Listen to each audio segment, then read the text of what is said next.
Hi hi hi hi. మీరు కూడా ఇలా ఫేస్ చేస్తుంటారా? పాలు పోసి పొయ్యి మీద పెట్టామనుకో, కొద్దిసేపటి తర్వాత పాలన్నీ పొంగిపోయి ఉంటాయి. మనం ఇక్కడ ఎంతసేపు అన్నా ఉండు పాలు పొంగవు.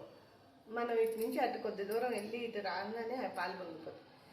వంటలన్నీ చేస్తూ ఉంటాం, పాలు పొయ్యి మీద కాగుతూ ఉంటాయి. ఎప్పుడు పొంగిపోయింటాయో తెలియదు, పొంగిపోతాయి. వాటికి మనం ఎటైనా వెళ్ళిపోయామని దిగులో ఏంటో కానీ వెంటనే వచ్చి తొంగి చూస్తాయి, ఉన్నారా లేదా, ఎవరు లేరేమో, నేను ఒక్కటే ఉన్నానేమో అన్నట్లు ఫీల్ అవుతాయి అవి. అందుకే అలా పొంగిపోతాయేమో. మీరు కూడా ఇలా ఫేస్ చేసి ఉంటారు కదా. మీరేంటి, ప్రతి ఒక్కరు అది ఫేస్ చేసి ఉంటారు. అంత నీట్గా శుభ్రం చేస్తాము. పొయ్యి మీద పాలు పెట్టామనుకో, ఎంత చూస్తూ ఉన్నా కానీ వితిన్ సెకండ్స్లో అలా పొంగిపోతూ ఉంటాయి. ఏంటో మరి ఈ పాలకు మనం అంటే అంత ప్రేమ అర్థం కాదు. మీరు కూడా ఇలా ఫేస్ చేసింటే షేర్ చేయండి, కామెంట్ చేయండి, లైక్ చేయండి. సబ్స్క్రైబ్ చేసుకోకుండా ఉంటే చేసుకోండి ప్లీజ్.